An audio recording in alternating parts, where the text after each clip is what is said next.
He is an award-winning marketing strategist for brands like Nike, Amazon, L'Oreal, and Unilever, a new breed trend watcher for several Fortune 500s, and a serial entrepreneur.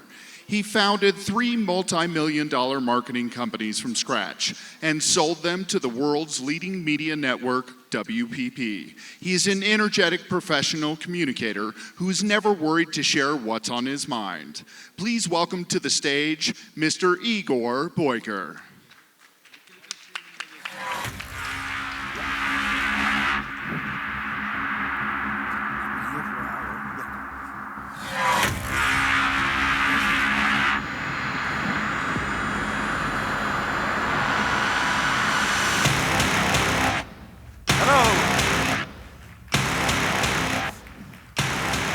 Thank you very much. Should I say stravete? Is that reasonably okay? Good morning, hello. Nice to be here. It's going to be a long festival for you, I think. My talk today is about a digital single Europe. What do I mean by that? You all, of course, know that we are talking about reinventing Europe's future here today, this festival.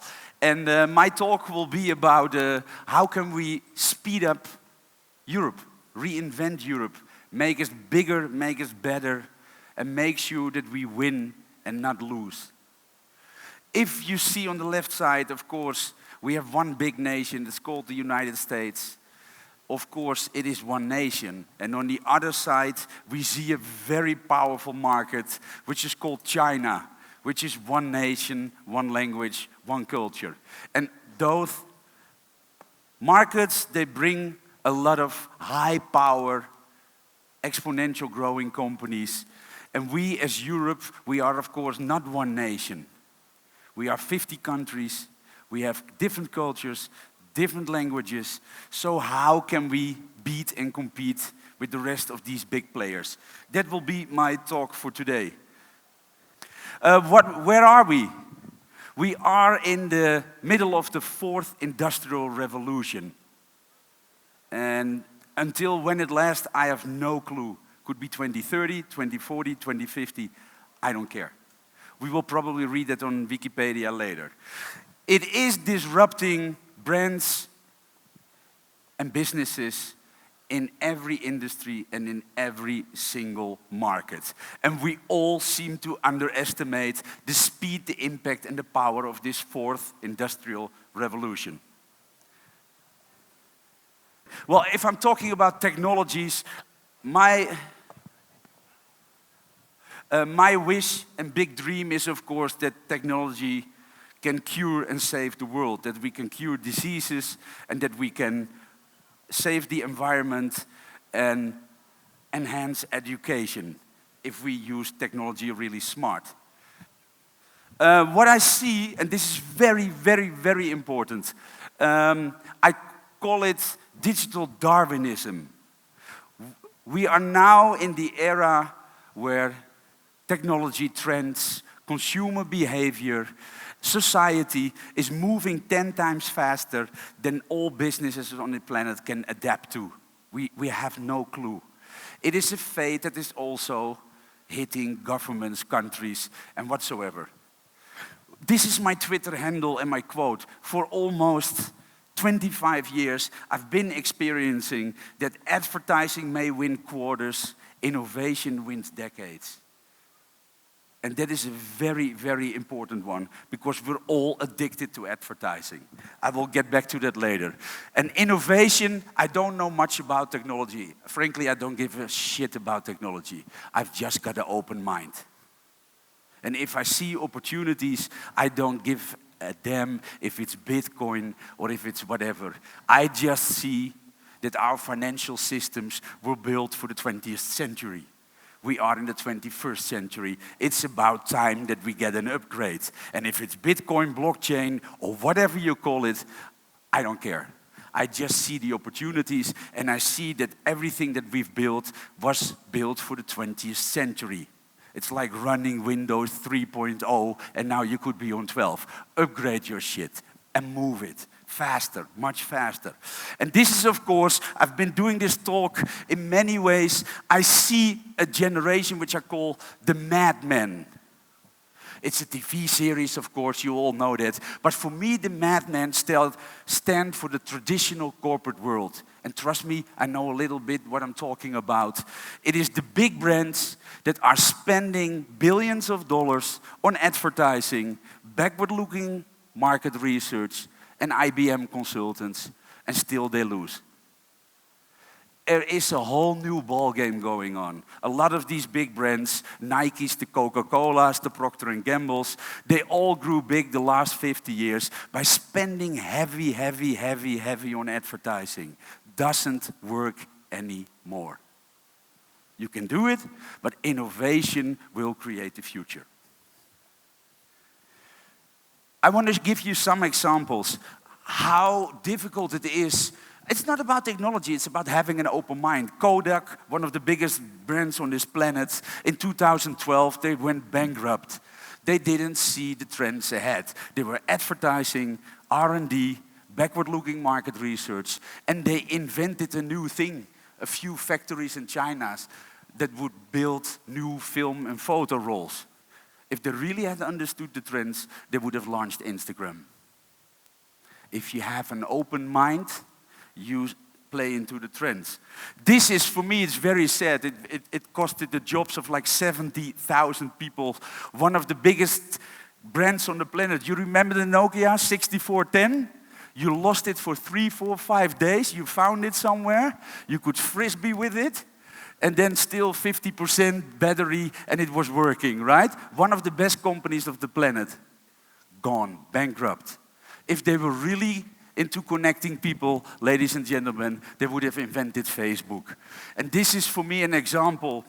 In 2014, they were sold to Microsoft and they lost the name Nokia.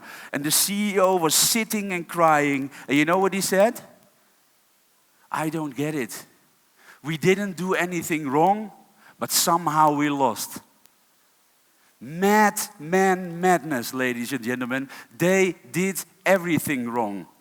Politics internal, advertising, R&D, and all the wrong decisions that a company can make, they made it. We didn't do anything wrong. And the sad thing about it is, it will cost a lot of jobs. Now retail. We've seen a lot of retailers falling down, the store closings. Forever and ever, retail has been laughing about Amazon. Walmart, Target, one of the biggest retailers in the US, they said, yeah, Igor, we spend $2 billion a year on digital and innovation. We will blow Amazon out of the water. I said, are you out of your mind? You know what Amazon is spending on e-commerce and innovation each single year? $13 billion. If Amazon stops innovating for 6.5 years, you will still not be there. We are delusional, but it's really sad because this is what's really happening. I'm not making this up. And this is something else. No one was ever fired for hiring IBM or McKinsey. We all use that phrase, right? I work for a lot of publishers. They say, yeah, we're going to build a new digital strategy and we want you to do consulting. You say, hell no, I don't do consulting. What do you want to know? Yeah, we're discussing the digital strategy. I just give them this picture as a free download. Above is what happened 100 years ago. Now everybody is consuming the news on a digital platform. Tablet, iPhone, whatever. That's your digital strategy. It's really that simple. Yeah, but we're not sure, and we're also not sure about e-commerce. So no, Alibaba is blowing everybody out of the water. That is how much they're selling. You are not sure about e-commerce. I don't know. Mindset, ladies and gentlemen. It is DNA and culture. Nothing to do with technology. And it's easy to predict. Because if you look at the lifespan of Fortune 500 companies, all the madmen, most of them will have a lifespan of 10 to 7 years. The big, strong companies built by advertising, very poor at innovation, they are struggling. It's not because of technology, because everybody has access to the same technology. Mindset, DNA, mentality. And if you see how they do by entering a new business, complete madness. That is why big brands like Unilever, who spend $6 billion year on year on advertising. You know the funny, funky Mike with the Dollar Shave Club? Unilever bought that company for $1 billion because they have a buy and not a make mentality.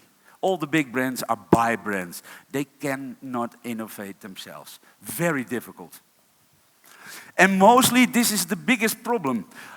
If we talk about the return on investment of innovation, I like to do simple consultancy. I don't need McKinsey and I don't need people to be there for hours and weeks and months and charge your brand $4 or $5 million.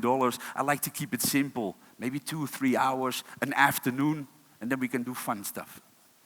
So I don't make a lot of money as a consultant, but I don't care. No, because I said to them, if you look at the return on investment, I know what every big brand on this planet is doing. Yeah, but we want to see a business case. I said, yeah, of course. Let's wait for 2 years till the business cases are out. And then I know what's going to happen. You will probably say, yeah, but this industry is not really comparable to mine. I say, okay, so let's wait another year until you have 2 business cases out of your industry, right? And then you will probably say, yeah, but this is my industry, but not really my competition. So ladies and gentlemen, if that is your strategy and your mindset, that you are going to sit and wait for the business cases, you're gone. If that is innovation, gone. Sorry, I don't do bullshit. Let's be honest. Let's be fair. We're talking about big brands and a lot of employees. I look also at the risk of inaction. I make a whole different business case. If you do not innovate right now, where will you be in 1, 3, 5, or 7 years? Will you still exist? And how big will you be? 50% of your size? I think that is an important business case too. And if I talk about the whole new generation, now I got to be careful. This is not a Netflix series. I made this up. They don't really exist. The math men, they don't exist. I sort of made it up. Larry, Mark, and the rest of the San Francisco gang. The open-minded, smart people that all have one thing in common. They hardly spend any money on advertising. Yeah, they will take your advertising budget. They're clever. But they have this, should I call it, trend-driven, opportunity-seizing innovation culture. Can it speed up my business? What is the risk of inaction? Will Google or Facebook take my market share? Okay, let's go, boom. And they invest almost half of their profit into technology and new innovations. Well, you can look at it here for a little bit. You see how fast they grow. To me, sometimes it's also weird. Snapchat, which is the most horrible app on this planet, they never ever sold $1, they're loss-making. They IPO'd, and what did they collect? $30 billion. There is your business case for innovation, ladies and gentlemen. You can do it on a beer mat or on a small paper. This is what the math men understand. They all see that we are here. Are you going to be a disappointment, or are you going to be an exponential growing company? Or for Europe, are we going to win or lose in this new 4th industrial revolution? I also wanted to show you this as a math man, Jack Ma. The difference is, I call it fury of the founder. He still is a shareholder of his own company. He's not like Walmart, the hired CEO from a company that already exists 200 years. He is still the CEO and founder, like Jeff Bezos. He's a math man, he's got a radical vision, and now it comes with a purpose. He's better than most politicians, ladies and gentlemen. And I'm not politically correct, so I can say that out loud. This is what he wants. Have you ever seen a politician say that? Have you ever seen anybody from the old world, the madman, say that? My mission, the coming 20 years, growing from 500 million to 2 billion customers. I want to make, with Alibaba, 10 million Chinese retailers profitable. And I want to create 100 million jobs. I salute those people. This is math man thinking. Open mind. Can you imagine? What if he achieves 50 million jobs? We would still salute him, right? And this is the math man mindset. I've been in Germany and in the US a lot for the car makers. Mercedes-Benz, Audi, BMW, Opel, GMC. Igor, electrical cars. 10, 20 years, come on. I said, well, wait, Mr. Musk, yeah, he's an idiot, yeah? He has a purpose. And what he also says, there is a tremendous bias against taking risk. Everybody is trying to optimize their ass covering. Math men stick out their neck. Jack Ma promises to the press and the media, I really want to create 100 million jobs. Don't shoot me if I create 60 or 70 million. If I ask this to any kind of CEO in the old world, what is your purpose? What will you contribute to Europe or the US? Well, we want to be profitable. You see the big difference? They have a soul and a heart and a purpose. They want things to be better. So I have a few things that I would like to show you through this, I call it the math man lens. What do you see in this world if you look at it with an open mind? The sharing economy, I'm very surprised. It's one of the biggest trends. It's growing incredibly fast in Europe. 700-800 million euro per year, growing 35% year on year for the coming 10 years. You all know the sharing economy. It gives big opportunities. And you know what?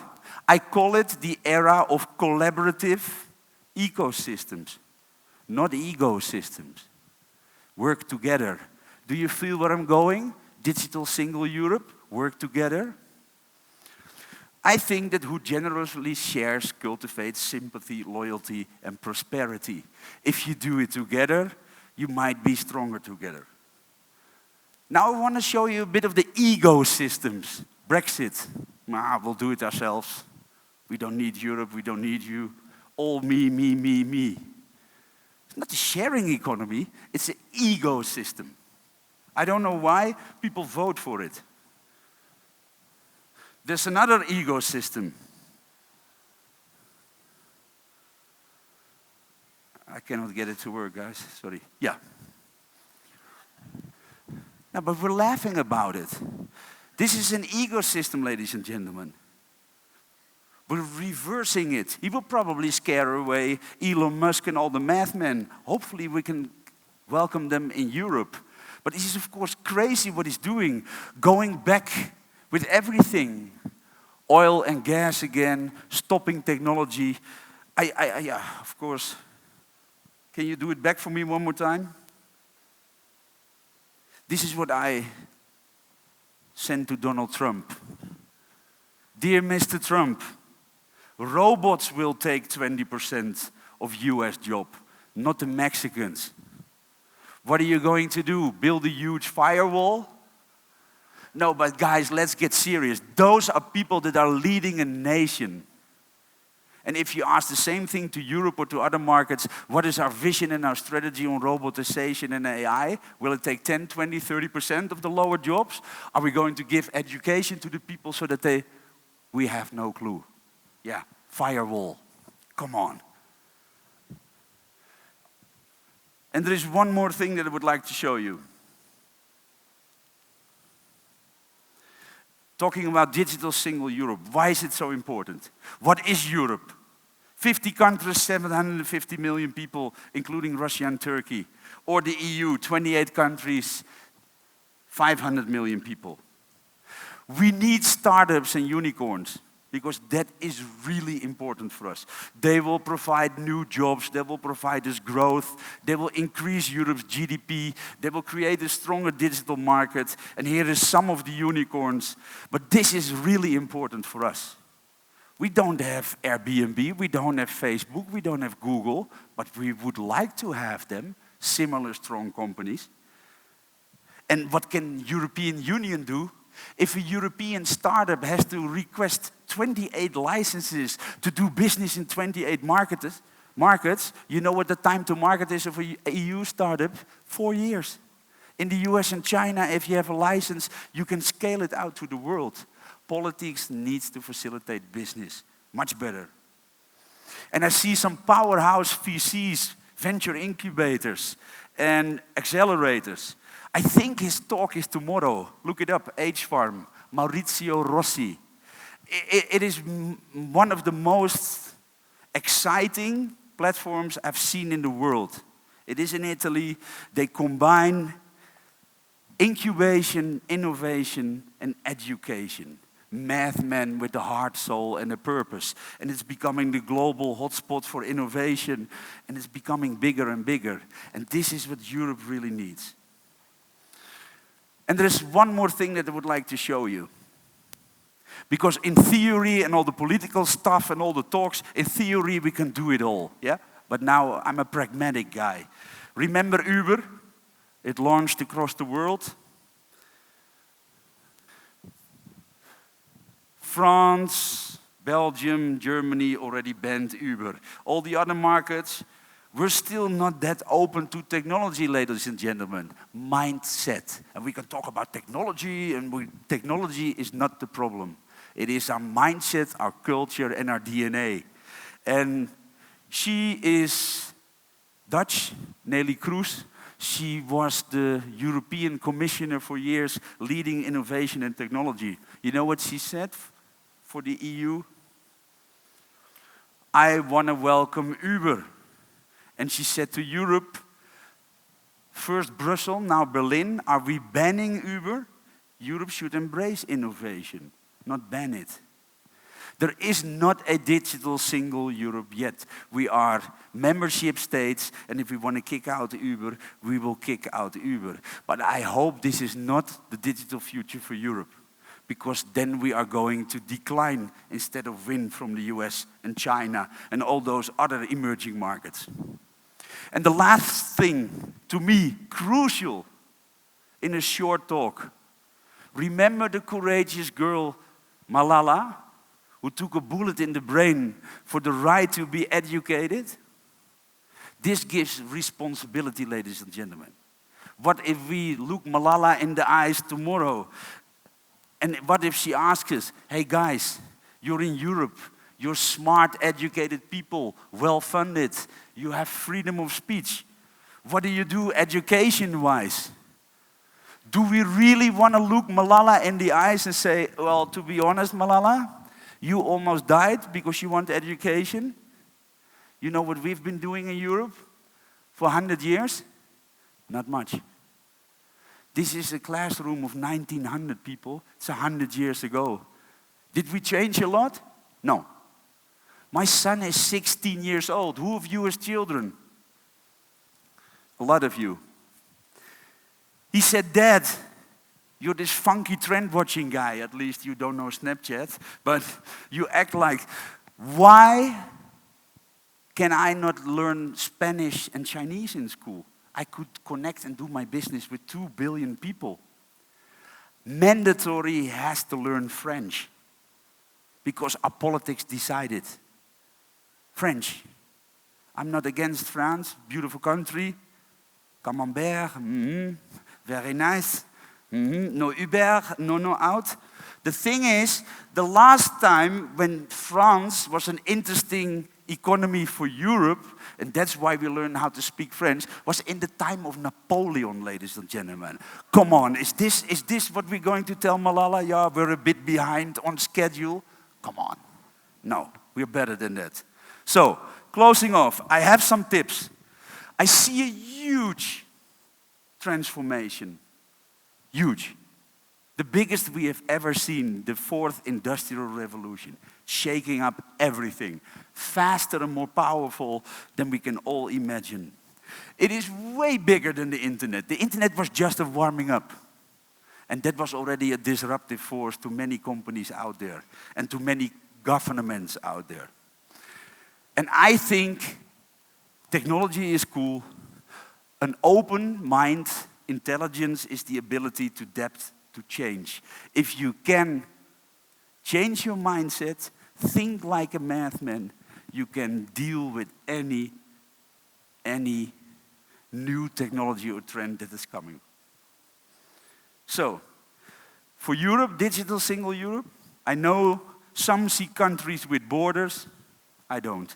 I see markets with opportunities.